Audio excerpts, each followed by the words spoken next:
make sure he gets it. He co-created, he co-wrote, he co-stars in it. It's called Not for Nuttin'. Please welcome Mr. Keith Nelson, everybody.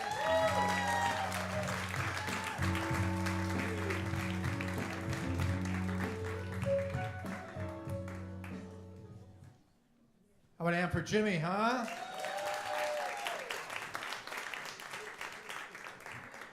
So, you mean, how are you? Me too. Tell you a little bit about myself. I'm at the beginning of old. I've been doing it about a week now. And I know I'm old because I don't care, isn't it? That's the great thing about getting old. You just don't care about anything anymore.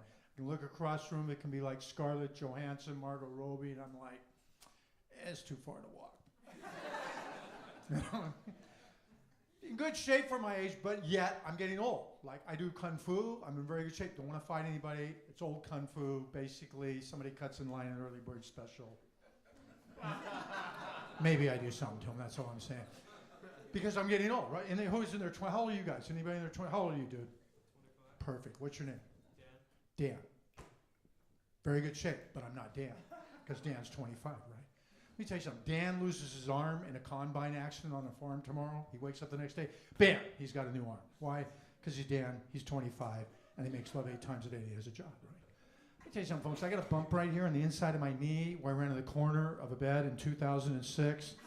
The sucker still hurts, man. And Dan's got good stories, right? Young people have good stories when they get hurt. You want to hear the stories. They're engaging stories. Dan, how'd you break your leg? I had the baby here up on my shoulders at Mammoth going down the hill about 70 miles an hour in December skiing. Took a tumble, snapped my leg in half. Got the cast on yesterday, get it off tomorrow. Why? Because I'm Dan. I'm 25. I have a job and I make love 8 times a day. That's a great story. You see Dan a couple weeks later. He's in a body cast. Dude, what happened? Oh, I took the Dodge Viper around the corner too fast, man. Smashed in the wall, totaled the car. Got the body cast on yesterday, get it off tomorrow, because I'm Dan, I'm 25. Right? You ever hear old people's stories?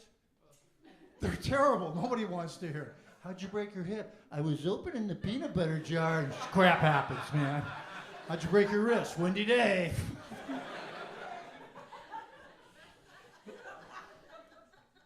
Losing my hair. Anybody lose their hair? You know why guys lose their hair? Clogged hair follicles, too much male testosterone. Too much male testosterone. What's the answer to this? I take estrogen shots. Great, now I got all my hair, but I'm crying all day. I want to shop. I can't parallel park. Good news is when somebody else is talking, now I'm paying attention. My dad just turned 95. My dad's 95 years old, man. Yeah, give him a hand. 95 years old, man. You know how my dad is, Dan? Fought in World War II. Can you imagine that? That's how old my dad is, yeah. Still has most of his German accent, amazingly enough. A few history majors. Thank you very much, ladies and gentlemen. Other people going, I just won't get it. 95, he has a job, which is pretty cool for now. He's an Uber driver, which is... He doesn't realize he's driving for Uber. He thinks he's being carjacked twice a day, so... Here's the thing. He turns 95, so I ask him what he wants to do. And my dad says to me, I want to fly across country, because, of course, you know, he hadn't been on a plane since it had a swastika on the side. So he's very excited. Thank you. If we can't make fun of the Nazis, ladies and gentlemen, what are we going to do? So... I get the tickets for my dad because he wants to fly from LA to New York. Because I get tickets for my dad, my mom, my wife, and myself, my 2 daughters. 6 tickets, $3,000, and it's Coach. And we all agree Coach sucks, right? Get the tickets. I'm 6'4", 190 pounds. My dad used to be a big guy. I don't know what happened to him. He's now 4'9" and 41 pounds. Okay, and half of that's metal. He's got a plate in his head, metal hip, pacemaker, plastic kneecaps, fake teeth, and a toupee. Technically, he died 11 years ago. We just haven't told him. We get on the flight where I'm all crammed in there. I look over my dad, his feet are dangling off the seat. He looks like he's sitting in first class. It's like my family and Benjamin Button over here, you know? That's my dad. Last year when he turned him to 94, I took him to the movies and found out I can't take my dad to a zombie movie. I took him to World War Z. Anybody seen World War Z? Yeah, great. You know what I'm talking about? Yeah, great movie. Taking my dad to World War Z. He keeps standing up during the movie and screaming at the screen, I know that guy. I said, no, Dad, it's a zombie. So, By the way, people can take turns laughing. This way you don't get so tired during the act, ladies and gentlemen.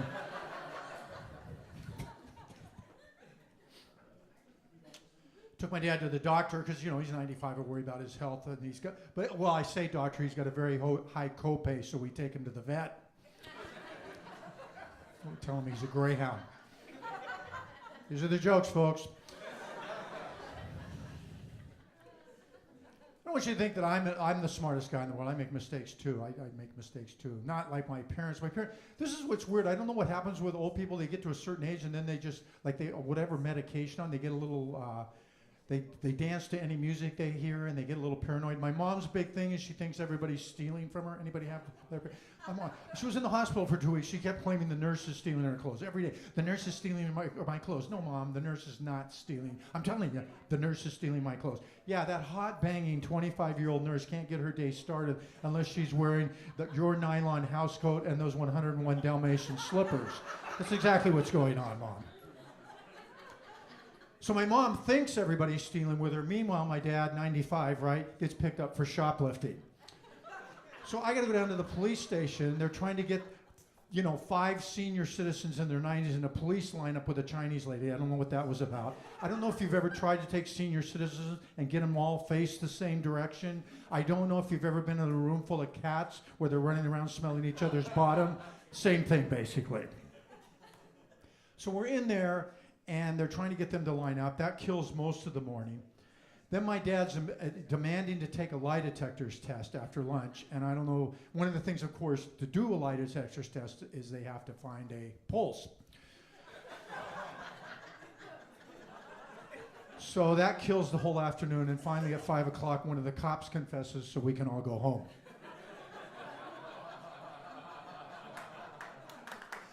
There you go, ladies and gentlemen. I got a jaywalking ticket, speaking of cops. You ever get a jaywalking ticket? The most embarrassing ticket ever, isn't it? Because you look like a criminal. Your car isn't there, you're just standing there. You look like a convicted felon is what you look like. And I'm upset. The cop's writing the ticket. I ask him, is there anything I can do to get this off my record? Because, I don't want to pile up 8 or 9 of these and lose my shoes. Cop continues writing the ticket, so I start jogging around him, right? Now he's really annoyed. He says, "What the hell do you think you're doing?" I said, "Hey, don't want to get a ticket for loitering." So now I'm in jail, And I feel bad, but I got to fight the ticket, right? So I show up in court in a wheelchair. Judge is upset. "Mr. Nelson, what are you doing in a wheelchair?" I said, "Can't afford to walk."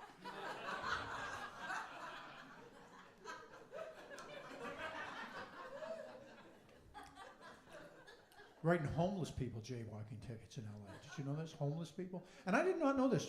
When I say jaywalking, you say the person wasn't in the what? Crosswalk, right? That's what we all understand. I did not know this. If you're in the crosswalk and you step off the curb and it's already started to go 10, 9, 8, 7, 6, that's jaywalking. They're writing them in the crosswalk. $198. Homeless people. Can you believe that? That's messed up. I'm pushing all your lively possessions in a shopping cart. Here comes the police. You know what I would do? Jump in the cart, right? And I say to the cop, "Hey man, I'm in my home. Unless you got a warrant, you're not coming in here."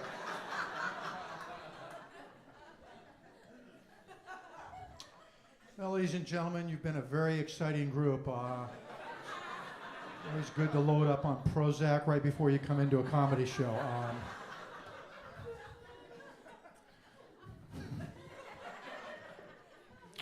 Before I go, I will say this. All women should control all real estate on the planet. There be no homeless people.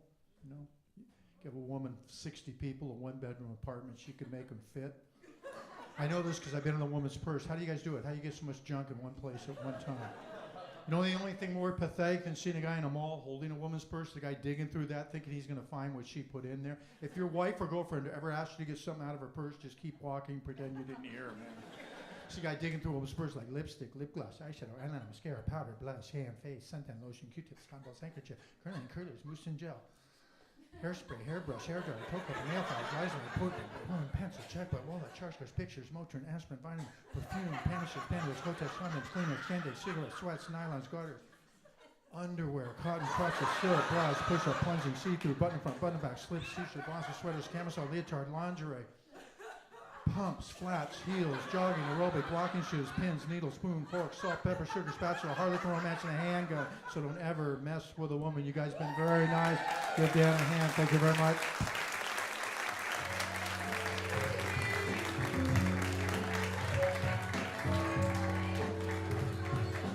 One more time, Mr. Keith Nelson. All righty. Couple quick announcements and we'll get the headliner up here. Basically, my job is to let you know there's a lot of shows.